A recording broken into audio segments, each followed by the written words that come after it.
Mauricio Pochettino's 400th match as a manager in England ends in victory. Sad Spurs, but happy Chelsea, who got their first win in 4 matches in all competitions. Spurs have won only twice in 7 Premier League games. Let's hear from Postecoglou.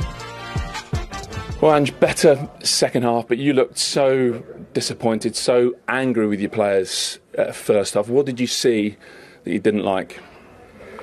Look, it's not good enough, and look, I've got to take responsibility for that. That's on me. I'm the manager. I'm the one that's putting them out there, and it was nowhere near good enough. And as I said, I've got to have a look at sort of myself in all this and see how I can have more of an impact.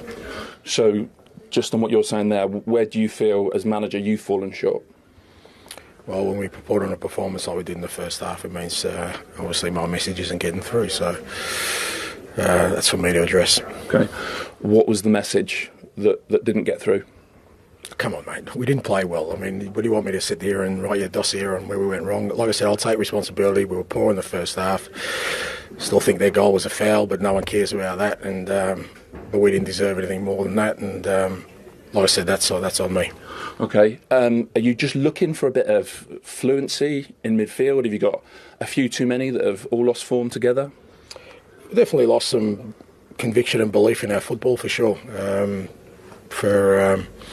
Not just the midfield, just in general, I think we've lost a little bit, like I said, belief and conviction in our football. And again, that's the responsibility on me to change that. And defensive set pieces will come under the microscope again. Both goals came that way. Were you more unhappy, particularly with the first goal, with the build-up to the free kick? Even before that ball went in, I could see you were unhappy with something.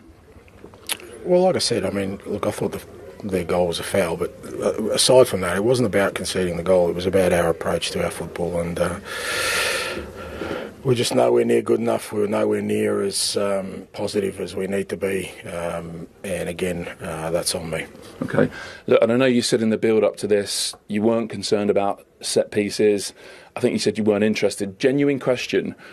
When they seem to decide so many matches, why aren't you interested? That's a really good question. I didn't say I wasn't interested. I said it's not my priority, but that's okay. If people think that what we're missing is set pieces, that's fine. I'll do my job. Okay. I remember you saying, like, when things were going well, the sun was shining, 10 unbeaten, there would be difficult moments. Did you know kind of moments like this would be round the corner at some point? Yeah, we've been in a bit of a grind for a while now, but that's part of our challenge and part of our growth. We're not sitting 18th in the table. Okay, but how'd you get out of the grind? We just go out there and perform, and sometimes you just got to grind it out and get through it. So, look, we were poor today, and we didn't deserve to get anything out of the game. Yeah, look, and I know you've said it many times, Champions League's not the be-all and end-all, but does that look a long way off now? I don't know how to answer these questions. As I said, we were poor today, and that's where my focus is. What's the point of thinking about anything else other than that we didn't perform today? And like I said, my responsibility is to make sure that we perform better next time. Okay. Thank you. Thank you. Cheers. So the message is nowhere near good enough, and I've got to take responsibility. Strong words from the manager. Yeah, strong words, but he's being honest. He's got to take responsibility. He's so down there, but he's only down because of the way his team have performed. Consequently, they've lost the game. They didn't deserve to win the game, and Ange knows that. Play like that, you're going to get beat. This is a London derby. The crowd are baying for blood when you go to the bridge, hence the record that they've got there. And these players went out there and started a game that looked like they were out on a Sunday stroll. There was no venom about them with the ball, not just tackling and putting your foot in and going for head. There was no venom in their play. There was no real positivity. They struggled to put 3 passes together at times. And that's due to mentality of the team, the mentality of the players individually and collectively. When you go 1-0 down, playing like that half-time, you've got to come out and you've got to show some character. You've got to show some guts to go and receive the ball, get the ball, want the ball under pressure. They didn't do that. And Chelsea actually just sort of bobbed along second half without playing particularly fantastic themselves, and they end up getting the second goal, game, set and match. And that's why he's so disappointed and upset. He looked very flat, didn't he, in the interview? He looked very flat. And it's like we said before, it's the most animated that I've ever seen him on the side of a football pitch. He was trying to demand from his players. I think he was trying to make them play forward. And they're recognised this season for being uber attacking and good to watch. You know, in the first half there was 0 shots on target. So you can see his frustration. I like him. I think he speaks very honestly in his interviews. But yeah, he looked very, very flat there. And rightly so. Yeah, one more thing that he mentioned was the foul for their opening goal. So he agrees with Glen, not with Gary. Me. So I think it's a foul, but I don't think they get given unless Johnson goes to the ground, and then you're making a decision for the referee and VAR. Oh, was that enough to knock him to the ground? He stays on his feet, but Cucurella is not interested in this free kick at all. He's not interested in going for the ball. He just sort of asks. It's an old-fashioned obstruction. He obstructs him from going to get the ball to defend it. It's dreadful defending because there's 2 centre-backs unmarked on the back post. They've got an overload, big guys as well. Johnson's only a little guy, and the ball is absolutely perfect, and the header, well, even better. What a header that is, Gary. You'd be proud of that yourself, mate. Certainly, yeah, it's a great finish, wasn't it? But we've done this many, many times in training, you know, where you block. You might have somebody start on the front post, and for example, he might spin to finish at the back post. As he spins, there'll be two players whose sole job is to just block the markers. And that's what I saw there. I can see the frustration with Ange because it looks kind of an obstruction, but for me there's just not enough in that. And like I said, unless he's pulling a shirt or he's literally grabbing hold of him, he's kind of using his body to hold his position, and I just think that there wasn't enough in it for me. 11 goals conceded in 2024 from set-piece situations, Glen, for Spurs now. We heard Ange saying that, you know, he made it clear. He said, it's not my priority. He'd been asked about it in the build-up to this game, and he's been undone twice tonight. Yeah, there's too many, isn't it? And it's a pattern. When you're a manager, you look at patterns, and if you're conceding goals in a certain way, you've got to then do the work. He says take responsibility, yes, but then you have to go and work on the training ground. How are we going to put this right? How are we going to stop these balls going? If you get a bad back, if your back keeps going on you, what do you do? In the end, you have to go and see a chiropractor. You have to get it sorted. They've got a problem. They're letting him set plays. Get it sorted. Sort it out on the training ground. Well, what we're talking about and what we have been looking at is the opening goal for Chelsea. And we can go back to Stamford Bridge now because the scorer of that goal is standing by to chat to us. Trevor, what a fantastic match tonight. You opened the scoring, Chelsea back to winning ways, and a clean sheet to boot. Tell me all about that performance. Yeah, it was excellent, you know, and what the manager's been saying recently in the press of our consistency and managing situations in games. And I think the second half in Aston Villa was a level that he said that we need to be at every single game, and the boys were really pumped today. As you know, it's a massive derby, massive game, and yeah, I think we showed that today. Those set pieces, especially the one that led to your goal, was that, as Gary has been saying, you'd been working on that in training. He spent plenty of time on the training ground. Was that what happened in the build-up to this game? Is it something you concentrated on? Yeah, most definitely. It's what we've been working out throughout these few days, and we saw that there was space for the back post with Cucurella. Credit to him for getting the block in for me. And yeah, we've been working out in training. I've been working on my head in, and finally it's gone in. First goal since March 2022. How did that feel? Oh yeah, unbelievable. As I said, it's the most important, the clean sheet. As a defender, that's my main aim, to get a clean sheet, and the team dug in together. Trevor, it's Gary. Congratulations, mate, especially on the finish, superb finish, and like you said, a clean sheet as well. I thought you took control of the back four tonight and showed real leadership qualities. Do you think in your progression now that is your next step in your role? Even you're still at 24 years old, still at a young age. Is the next progression for you to kind of be that leader? Yeah, most definitely. Obviously playing alongside Thiago, I've been learning from him since playing on my debut, been watching him on and off the pitch, and as a player like that, I aspire to be like him. Obviously, he hasn't played today, but it's important for me to step up. Obviously, I've been here longer than a couple of the new lads, and yeah, as you said, it's important for me to step and, as a defender, be loud, be vocal, help the boys out there. As you know, as defenders, the more we talk, the easier it's for the midfielders and other lads to do the job. I thought it was excellent, mate. Well done. Cheers. Glen, did you have a question? Yeah, Trevoh, do you realise, as a team, not you individually, but as a team, some of the bigger games that you've played against, Man City 3 times this year, the bigger the game, you guys respond. It's the best performances I've seen all season. It's the sort of mid-table and the bottom teams where you've probably let yourself down a little bit this year. Would you agree? I think, yeah, most definitely. And it's smaller teams that we played against, and that we need to have the same level, and that's when the consistency comes in. While we've been up and down, because you know when you're playing against the Uniteds, the Cities, the Tottenhams, everyone's automatically all pumped for the game, and I think we need to show that level every single game, and it starts from training, you know. And as you said, we need to just carry on. This is the type of performance, this is the level that we know we can get to, and we need to keep up.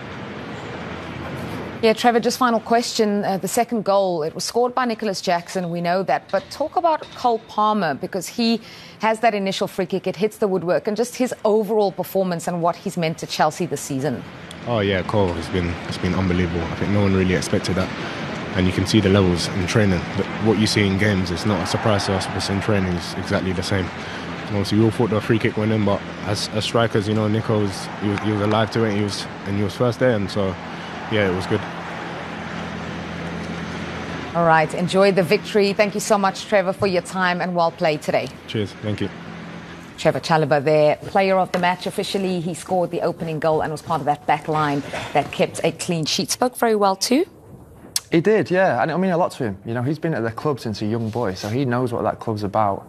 He's been through the academy all the way up now to breaking into the first team. And like I said, I even speak at a young age of 24. I think because the squad's so young, I think he probably feels that responsibility, which I thought he took too well today, to be that kind of leader, which Chelsea do need. So I thought he had an excellent game. Like we said, I thought his header was fantastic. So he should be very pleased tonight. Yeah, here's that second goal we spoke about and just showed you briefly. Glen, you're very upset about the Tottenham defending. Well, listen, Son and Højbjerg go in there. Look, it's a great free kick. He's a bit unlucky. It comes out. Go and challenge the man. They're both running back. They're getting each other's way, but there's got to be a challenge. That ball bounces down. It goes higher than the crossbar. You've got time. Now go and attack it and put the striker off. It's Jackson jumps, he does really well, but he's unopposed. If one goes towards the ball and challenges the striker, the other one can cover the keeper and go back on the line. In the end, they get in each other's way, and neither of them make an attempt to clear it. But it's good centre-forward play. He's the one that's followed in. He's bright as a spark. It's hit the bar, come out, and he's got his goal on that intent. It's about the reaction, though, isn't it? Like, I think Jackson reacted quicker. You see the wall turned and just watched. You know, they didn't really get back in to try and react. And ultimately, both defenders there made the same decision. You know, if one challenges and one covers, I think that's obviously in hindsight is a better approach. But yeah, you would have hoped someone would challenge him if you're from a Tottenham point of view. I think this one had bounced just as it bounced there. Højbjerg to challenge. Even if you don't win the ball, maybe you put him off, maybe you knock into him, maybe his header's not as good as what it is there, because take nothing away from that free kick and take nothing away from this finish, because he's seen the two defenders and managed to loop that over them. They've got no chance at that point. But I think, you know, he would have probably expected, Jackson would have probably expected to be challenged for that header. We saw the stats there, 11 goals this season, 4 of them against Spurs, because he got a hat-trick in the first game. He loves playing against Spurs, doesn't he? He does, doesn't he? Yeah, he's just got to visualise he's playing Tottenham every game. What I found interesting as well from that Chalobah interview was the fact that he said they spent so much time this week on those dead ball situations. It was a big focus for them. Yeah, I think, listen, most teams spend a lot of time on set plays, attacking and defending. But they probably saw that when you do a zonal from a wide free kick, sometimes you leave some of the smallest ones at the very far post, the last men, which Johnson wasn't one of the biggest ones. You're intended to put your big men, your better headers of the ball in that centre, and they go back in the centre, but they outnumbered him. They had 2 centre-backs on the side, and Cucurella doing the little bit of blocking, and it worked an absolute treat. From the coach's point of view, from a set play scenario, it's great when that comes off. It's a great feeling on the bench, and you feel that collectiveness, don't you? Because you've worked at something and it's come off in a game. Brilliant feeling. And does that surprise you that you said that they've worked on it, when you look at what we saw earlier on when we were analysing Tottenham's set pieces? You know, they're targeting that, and teams are targeting that now, which is strange why Ange does not kind of respond in a stronger manner, you know, and say, look, this needs addressing, we're going to sort this out on the training ground, because that's where you do sort it out, working on the training ground. And there's been times when we've letting set piece goals too often, and sometimes we'd work every day on them to put it right. So whether he's just saying that to us and he's actually going back and saying we need to work on set pieces, but, you know, it's certainly something that needs addressing. Well, that's exactly why I was asking it, because he said it was a big focus for them this week. That was Chalobah in that interview. We're looking at Spurs and some of the mistakes that they made tonight. Yeah, we've seen two examples of their sloppiness. That first one, when they kicked it out, the goalkeeper Vicario kicks it out and it goes for a throw. It's the first minute of the game. You're playing in a London derby over at Chelsea. You know, the last thing you should be doing is doing things like that. We could have put 15, 16 of these together from Tottenham today. The sloppiness about them. Look, they're in the last third, they've got a throw-in. Richarlison holds the ball up, there's no runners off him, there's no support. It goes back to the thrower, and look where the ball ends up. They go backwards. By the way, it ended up with the goalkeeper. Yeah. And there again, there's a corner, Gary. Why the centre-back is on the edge of the box, I do not know. Yeah, you was not happy with this, was you? And I think, again, the setup, it is such a strange setup, though. You look at the size and the physicality of him, you would expect him to be bang central in there, attacking the ball on a set piece, but yet he's ringing the edge of the box where you'd expect your flair-talented small players to be, to get them strikes off at the edge of the box. It's very strange, some of the setup with the set pieces, I have to admit. What I found interesting from Postecoglou saying he needs to take responsibility, and he talked about lacking a little bit of conviction and belief, especially in the midfield. He made some big calls in there tonight. Yes, he did. He left Maddison out for whatever reasons. He said he wanted some energy, and Bissouma and Sarr have got energy, you know, and Kulusevski probably makes more runs off the ball than Maddison. And then it wasn't working, and he's changed it again. But even from the bench, I looked at the two benches and I thought, well, Spurs look stronger on the bench than Chelsea's bench, a young bench, but it had no impact. When you put subs on as a manager, you want them to have an effect in a positive way on the game. None of them did. Bentancur actually had a couple of chances which and his shooting boots not on. Didn't have his shooting boots on today whatsoever. Maddison got on possession on the ball, but it was nothing. There was no end product. That was Tottenham. It summed them up. They tried to change things, and people like Celso and Cahill come on, who haven't been really playing that much for Tottenham over the course of the last three years. So at the end of the day, it was a bit of a mishmash at the end of the game. At the end of the day, and Chelsea thoroughly deserved this win. There were some chances for Spurs. I think back to the first half, Romero probably had the best of those, Gary. Definitely. Yeah, we spoke at half-time, didn't we? This was a great opportunity, like I said. I think Alfie's just got under it, and once he's got up there and he's got the contact, then he has to direct that into the corner of the net. I think he'll be extremely disappointed with that. But yeah, there was literally, I mean, you're talking about the two chances, and this one was Brennan Johnson, I think, as the ball comes across here, just to get the contact with his right foot, and he's just scuffed it, hasn't he? I think, you know, I'm no striker, but I'd imagine he's looking to side foot that in the opposite corner, and he's got it all wrong. Just no confidence in that attempt to score. There was too many things going through his mind. When it's flowing and you're confident, you don't think about it. We end up Bentancur here. He's in a great position, better contact on the ball. Prepare yourself that the ball's going to be played.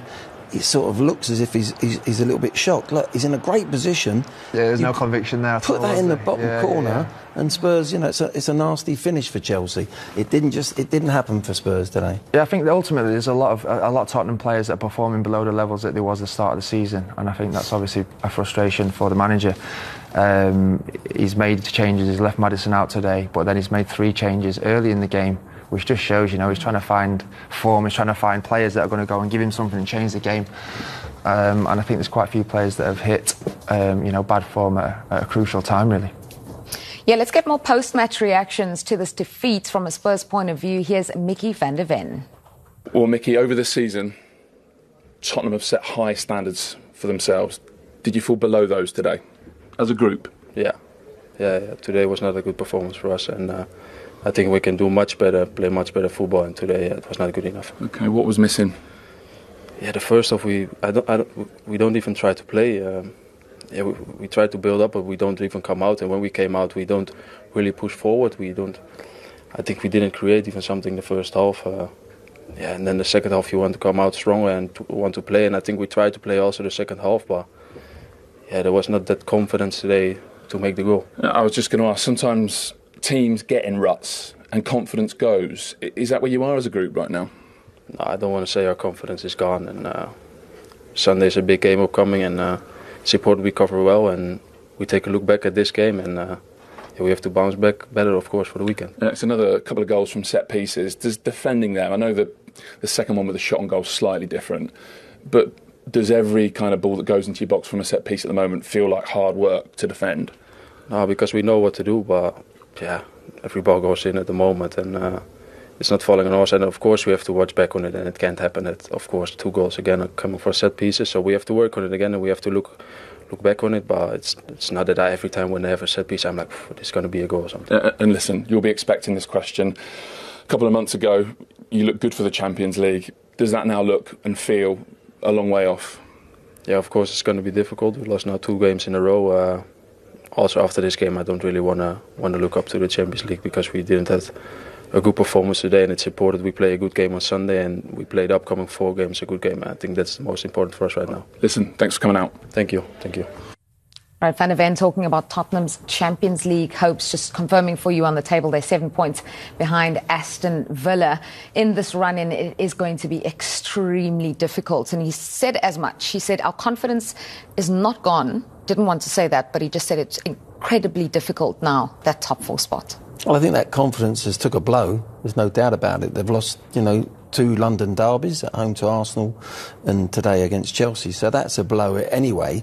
But now they've got, they haven't got an easy fixture next. No. They go way up to Liverpool, who have still got an outside chance, and they've got some tough fixtures still. Liverpool, Man City at home is always going to be tough, and you get the feeling here, if you're a betting man, you're not back in Tottenham. You're thinking Villa are going to get that Champions League spot. Yeah, Liverpool and Man City are the standout ones there, aren't they? They obviously need to get results against Burnley and Sheffield United, but 2 very difficult games for Tottenham. And like I say, confidence is a huge thing in football. And off the back of the 2 results, and obviously the heavy defeat against Newcastle, was it? You can see why the confidence has took a little bit of a blow. That Burnley game, we're kind of just skimming over it. I understand with Sheffield United, they are already relegated. Burnley still have something to play for. Well, they will do. Yeah. They'll be hoping by the time they play them, they've got to still be in the hunt to stay up. It's at the moment, of course they are. And Burnley are finding some good form as well. They've always played good football. Company's had them really playing some lovely football, be it they're down the bottom. It's the risk football when you're down there. But you know what? That confidence, what we're talking about, you're a different animal as a team. If you're playing with confidence, you're just free flowing. You don't think about it. You play off instinct, and they could still get themselves out of trouble. That Newcastle game you mentioned was 2 weekends ago, and then they go straight into a North London derby after having had that break. They've only got 2 wins in their last 7 Premier League matches now for Spurs. Does that break, obviously now they've lost 2 in a row, that break seems to have affected them as well? Maybe, but I think when you're in good form, you don't want the break, do you? You want to continually play and just keep that flow going. So I don't know if you can use that as an excuse. Maybe it was, I don't know, the 2 week could have been an opportunity to work on the set pieces. You never know. But it's been a tough last 3 games for them for sure. And they did look low on confidence today. They looked very low on confidence. It was a sloppy performance, I thought. They gave the ball away numerous times. And when you see the top teams, at this moment in time, Man City and Arsenal are obviously the teams that people are trying to bridge that gap towards. Liverpool obviously just dropped off. They keep the ball so well. They move the ball around. They don't waste possession very often. And today I saw a very scrappy Tottenham performance. Another London derby for Tottenham, another defeat for them. That's back-to-back defeats now in the capital. Chelsea are back to winning ways. A first win in 4 in all competitions and celebrations, as you can clearly see from a very happy Mauricio Pochettino. Celebrations at Stamford Bridge all round. They beat Spurs 2-0. Let's hear from the Blues boss. Here's Poch. Mauricio, congratulations. A fully deserved win in your view? Yes, I think it was a good game. Again, a very good team. and I think we compete really well today. I'm so happy, so pleased. I think the players deserve the whole credit, and yes, so happy for our player. That is the most important thing for me. Your first goal came from a set piece. Was that something that you targeted with Spurs, because they've had problems recently defending them? I think we are in a good place. I think we have amazing professionals working in set pieces, but of course it's so competitive Premier League that you can concede, you can score, but I think the most important today that with all the circumstances, I think the team really show in the way that we want to build, this way to play. Ange Postecoglou said he wanted his team to be high energy today, but you made sure that they couldn't be that in the first half. How pleasing was that side of it for you? The first half was fantastic. I was so pleased. But them is to contain, and to suffer, all the action that Tottenham have really quality player. I think in the way that we compete the second half, also please more. So happy. Not too much to say. It's all the credit for the player. Up to 8th in the table now, 3 points off 6th place. Not a bad season in prospect in what is obviously a transitional season.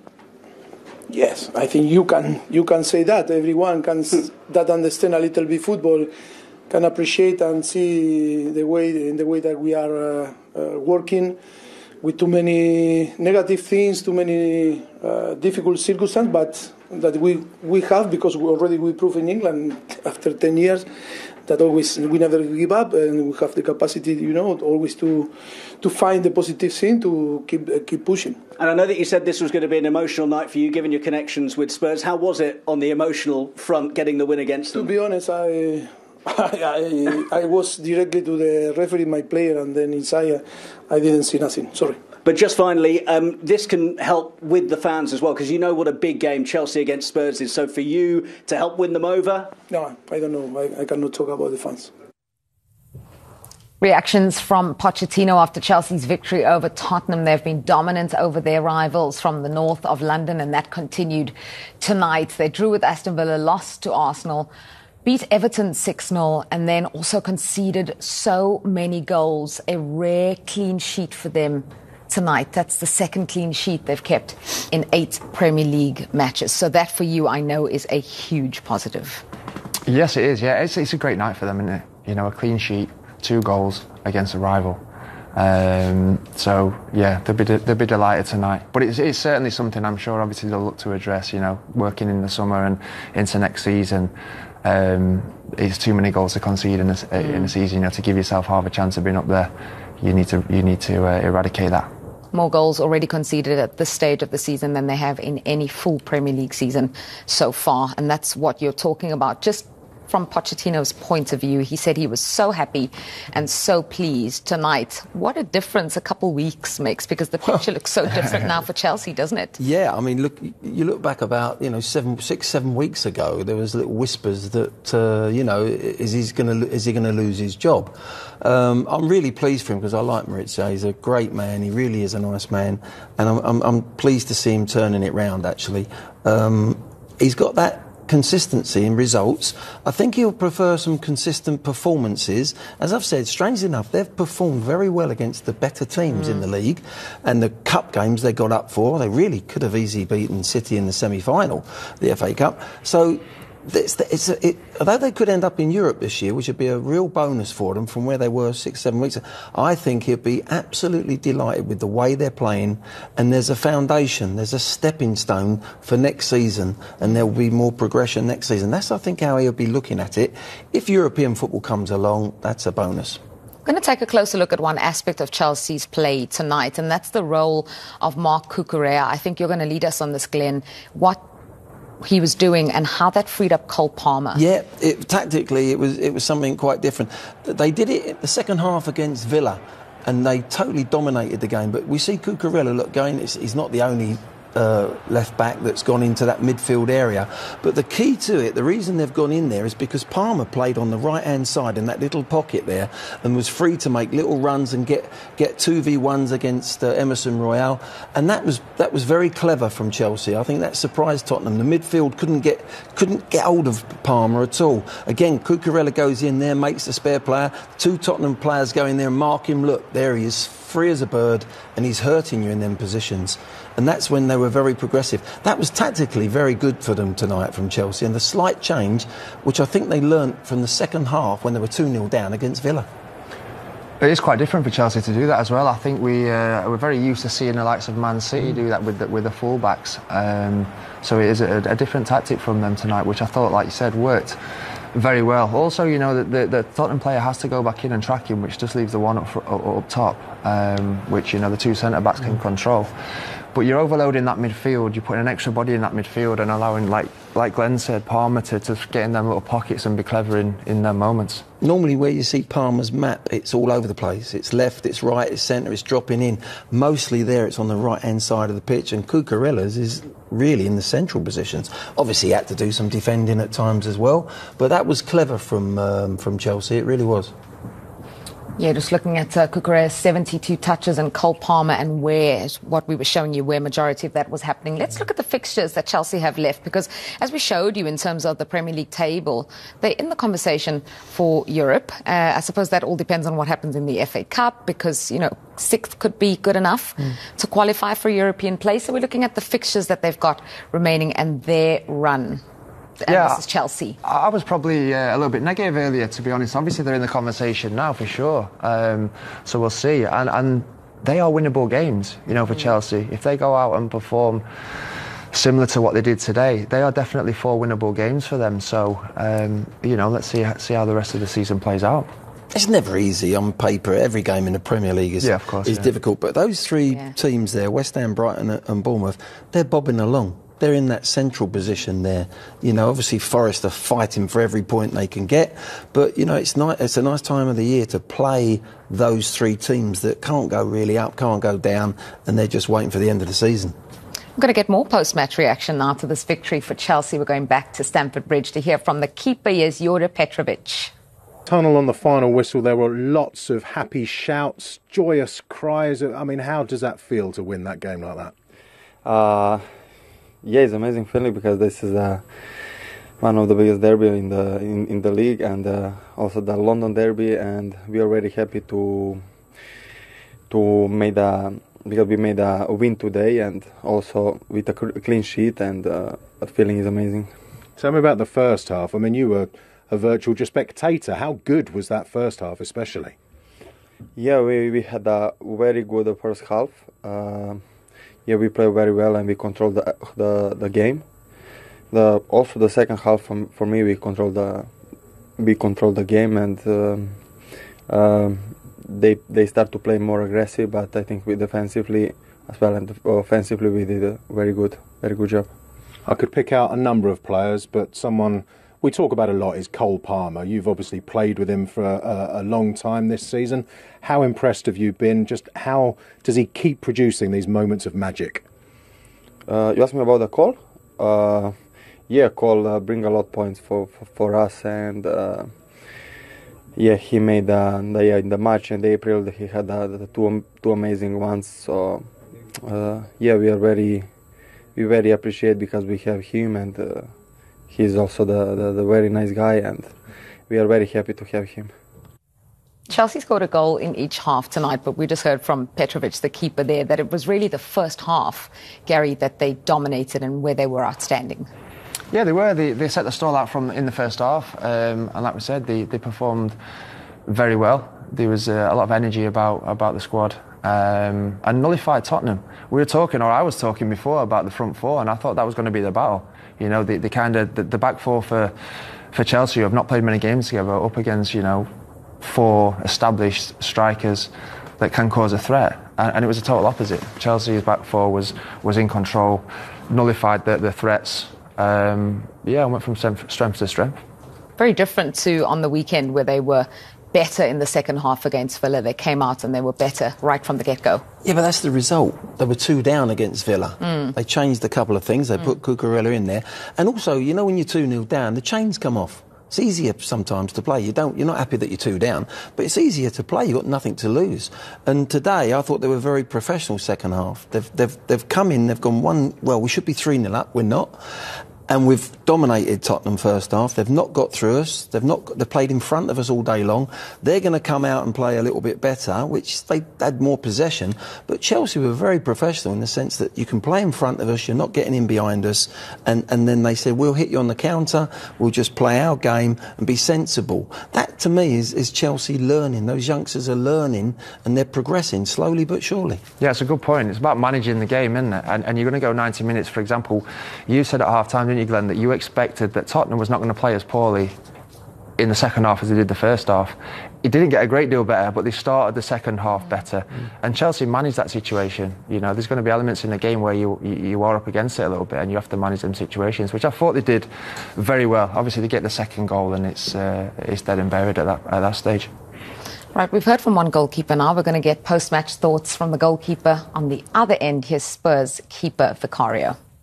Sum up, describe your disappointment after that. Yeah, it's a big disappointment. I don't know where I have to start from.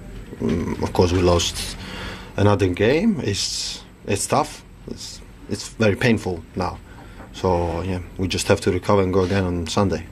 How far below what you needed was the team's performance in the first half? I don't know, it's not. Now it's hard to analyse that. After defeat, I think it's hard. We're going to have a review tomorrow. Tell me about set pieces, because it's a constant discussion of how often Spurs concede from them. How frustrating is it when you look up and suddenly there's 2 or 3 players, free headers coming your way? Oh, I think set pieces are a mindset, a demand from ourselves, and just to have the desire to win the first ball. Just that. And today, we considered 1 too easy from Chalobah. Because, it's the man to want to win the ball and to don't accept the blocks. But I think everything starts from our mindset. We are not at that level we have to be. Only 1 clean sheet in 17 in the Premier League for you. I know it's a team game. How much does that hurt, though? Yeah, I don't look at the stats now. It's not important to look at 1 clean sheet, 2 or 3. I don't know. I don't mind. Fair enough. Thank you very much. He doesn't want to look at the stats, but it's the fewest clean sheets at this stage of the season since 2007. Was there anything he could have done tonight to prevent either of those goals? No, the header was a fantastic header. The free kick was out of this world, really. I mean, if it hits just comes an inch lower, it hits the bar and goes in, and we're talking about Palmer again, and what a fantastic goal. He couldn't have done anything about the goals. It's just from corners and things like that where you feel there's work to be done. He's got to become a man in there. He's got to boss the 6-yard box. He doesn't do that at the moment, and I think everyone knows that. And even the fans know that. When they give away a corner, Tottenham, it's like, oh no, they're giving away a corner. You know what's coming. You've got to be brave. And the defenders around him have got to be organised, but they've got to step up as well. We're saying, Gary, that it wasn't all the time, even when there was no goals from the corners, but very rarely they won the first header. Now, if you continue that pattern, you're going to concede.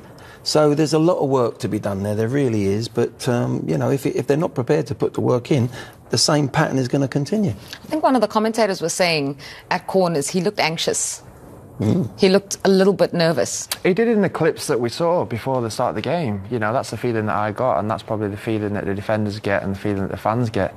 You know, like Glen just said then as well. They didn't concede from corner, but the first contact's important, to clear the box. And you just need to be dominant in there. You need to be dominant as a defender or as a goalkeeper. And if the ball's in your 6-yard box, that is your box. That is your area to command 9 times out of 10. He couldn't do anything for the goals today. He couldn't have done anything for the goals. But obviously 1 clean sheet in 17 is not flattering for the team in general. It's very difficult. Spurs started the season with that 10-game unbeaten run. They were dreaming big. Then suddenly, a little bit of a dip, and now they are in the conversation for top 4. They're still fighting for that. It's still possible. They have more points at this stage of the season than they had last season, which was quite disappointing for them. Overall, if you're Ange, what would you do going into that very big game now coming on Sunday? Well, no, he's got to take note of how the team feel mentally. It's a tough place to go, Anfield, at the best of times. He's got to pick them. Number one, when you have a couple of results like that, as a manager, you've got to pick yourself up first. He's down, and rightly so. If he come out there smiling, we'd all be unhappy about that. He's down. Overnight, he's got to pick himself up, number one. And that's tough as a manager, because sometimes that's a lonely place to be when you're losing matches. Then he's got to then inspire others and go into the training ground and start lifting people. There's issues to deal with. Not everything's hunky-dory, of course not. But if you don't lift yourself, you can't lift anyone else. And the players will suss that pretty quickly. They've got a very big game on Sunday against Liverpool. They've got to go there with a fighting chance, with belief in their stomach and in their minds that they can actually go and get a result, because they're not out of it yet. They can still get a Champions League spot. And I think if any Spurs fan or anyone on the board at Tottenham or any players manager, you're going to be in the fight with 5 games to go, they'd take that. Do you know as well, from a player's point of view, I mean, it's great they shed light on that from a manager's point of view. Obviously, I can't comment on that in terms of how you would manage the players yourself. I think from a player's point of view, when you have a bad result or a bad performance, you want to play the next day. You want to play as soon as possible to put that right. That's certainly the way that I was, the mentality that I had. If I had a poor game or we lost, I just wanted to play. The quicker that game comes, the quicker you can put it right. So I think that's the mentality that the players should have, certainly.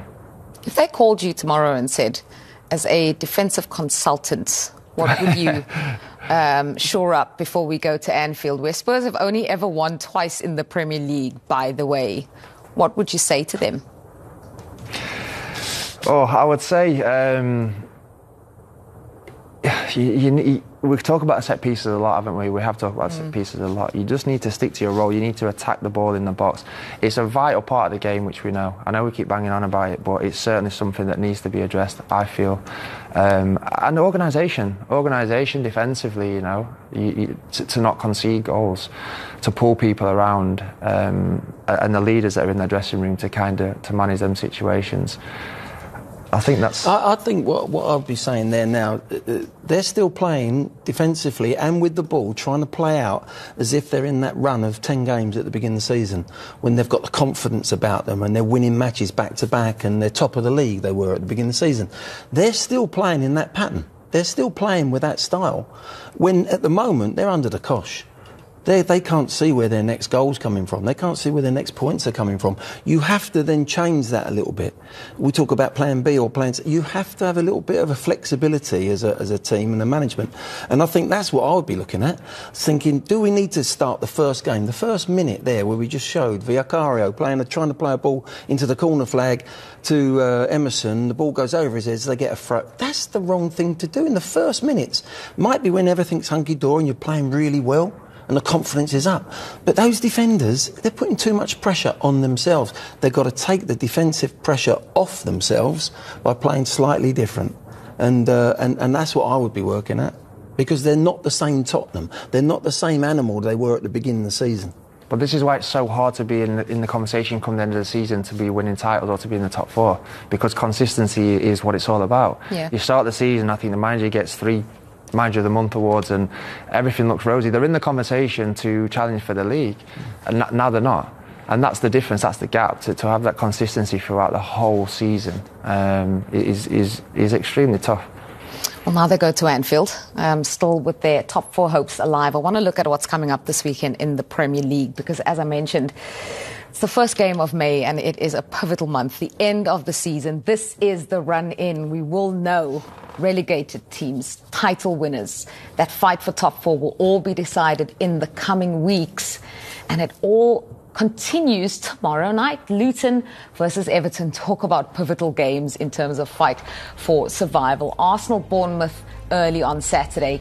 Then a place you spent some time, Gary, Burnley. How do you rate their chances of survival? Burnley, yeah, long time ago.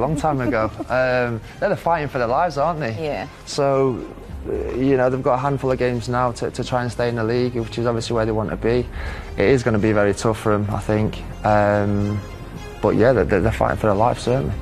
Man City versus Wolves on Saturday night, 3 games on Sunday, including another London derby for Chelsea. They're at home again against West Ham this time, and there's that match we've been talking about, Sunday at 4:30 UK time, Liverpool versus Spurs. Monday, to end it all off, is Crystal Palace versus Manchester United. You don't know where to look, do you, Glenn? There's so much going on all around this league. That's how we like it, isn't it? Let's be fair. It's the best league in the world, and there's so much excitement. And it looks like it's going to go to the wire as well, which is great. Absolutely. We do know that it's going to end in tears. I want to say thank you so much for joining us tonight. It's been absolutely wonderful being in the company of Gary Cahill and Glen Hoddle as well. We will see you next time. Bye-bye. Tottenham Hotspurs Club, on the other hand, have had a very good start to the season led by their new coach Ange Postecoglou. Since then, they have fallen off due to injuries and other reasons in the middle of the season. Still, they are in prime place to fight for the Champions League spot with Aston Villa. Villa currently have more points, but Spurs have an advantage if they win all their games in hand. They are also on a course in the remaining matches of the season to play the top 3 Arsenal, Man City and Liverpool, which puts them in a position to be kingmakers or title deniers. They also have a history of good records previously against the top 3 teams. Chelsea, however, are a work in progress currently at 9th position in the league. They lack consistency, yet in some games, especially those involving the better teams, they will play well and upset their competition. Then in the next game, they will lose to those behind them. They need to up their game and compete at the least in the Champions League spots, because that is what such a big club with big finances deserve to be.